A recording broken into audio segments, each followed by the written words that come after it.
আমি আমি অর্কদা আরেকটা জিনিস আমি জানার চেষ্টা করব। আপনার কি মনে হয় যে এই মুহূর্তে দাঁড়িয়ে ইন্ডিয়া জোটের যাকে মূল মুখ বলা হচ্ছে রাহুল গান্ধী, মোদির সঙ্গে লড়াই করার জন্য বা মোদি বিরোধী মুখ হিসেবে রাহুল গান্ধী এখন যথেষ্ট, মানে এই মুহূর্তে দাঁড়িয়ে? এটা খুব ইন্টারেস্টিং কোয়েশ্চেন, কিন্তু আমি এটা সরাসরি উত্তর দেওয়ার জায়গায় নেই। কারণটা আমি বলছি। প্রথমত মনে রাখতে হবে, মোদি একটা ব্র্যান্ড, এইটা বুঝতে হবে। এই ব্র্যান্ডটা কিন্তু বহু কোটি টাকা দিয়ে এই ব্র্যান্ড তৈরি হয়েছে। আপনি যদি আহমেদাবাদে যান, আপনি দেখবেন, বা বিভিন্ন জায়গায়, যে মোদি জ্যাকেট বিক্রি হয়। এবং আপনি দেখবেন যে এই যে আমাদের স্টেডিয়ামের নাম নরেন্দ্র মোদী স্টেডিয়াম করা হলো।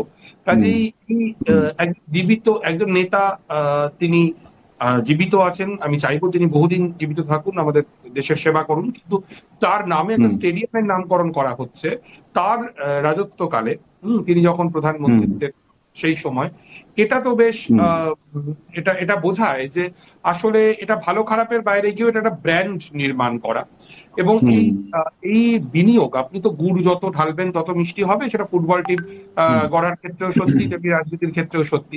এই যে কোটি কোটি কোটি টাকা বিনিয়োগের মাধ্যমে মোদি ব্র্যান্ড যে নির্মাণ করা হয়েছে, মিস্টার রাহুল গান্ধী এখনো সেই বিপুল অর্থের মাধ্যমে গড়ে ওঠা সেই ব্র্যান্ডকে টক্কর দেওয়ার জায়গায় পৌঁছেছেন বলে আমার মনে হয় না। কিন্তু যেটা খুব ইন্টারেস্টিং, যেটা রাহুল গান্ধী করছেন বা তার পলিটিক্স যদি আমরা গত কয়েক বছরে দেখি, তিনি একদম ব্যাক টু বেসিক যাকে বলে, তিনি একদম বেসিকে ফিরে যাচ্ছেন।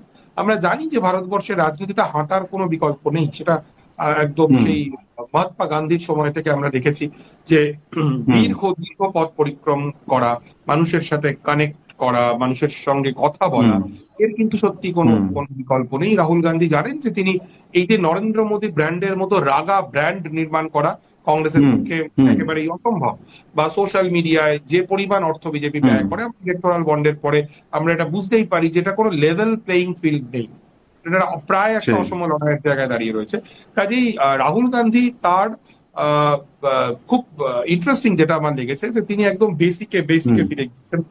এবং তিনি পুরনো প্রকরণগুলো, যে প্রকরণগুলো 2014 আগে ব্যবহৃত হতো ভারতীয় রাজনীতিতে, তিনি সেগুলো ব্যবহার করতেন, এবং আমার মনে হয় তার সাধ্যের মধ্যে তিনি তার সফল ব্যবহার করছেন। আমি একটা উদাহরণ দিতে চাইবো। আপনি যদি উত্তরপ্রদেশের ইলেকশন ক্যাম্পেইন খুব ভালো করে ফলো করেন, তাহলে দেখবেন যে অখিলেশ এবং রাহুলের যে জনসভাগুলোতে এক ধরনের উন্মাদনা লক্ষ্য করা যাচ্ছে, যেটা কিন্তু আগে কখনো যায়নি। মানে জনবিস্ফোরণ হয়েছে বলা যায়।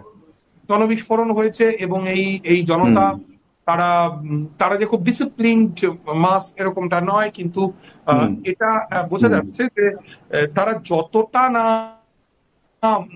পার্টি ক্যাডার, তার থেকে অনেক বেশি সাধারণ মানুষ, যারা কিন্তু এই দুই অপেক্ষাকৃত নবীন নেতার উপর ভরসা রাখছেন। এবং আমার মনে হয় যে কংগ্রেসকে বা বিরোধীদের, সমাজবাদী পার্টির মতো দল, আর যদি বামপন্থীদের যদি নরেন্দ্র মোদীর মোকাবিলা করতে হয়, তাহলে এটাই একমাত্র রাস্তা।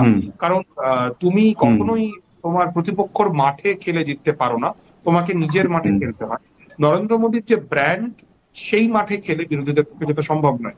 রাহুল গান্ধী সঠিক রাস্তায় আছেন বলে আমার ব্যক্তিগতভাবে মনে হয়।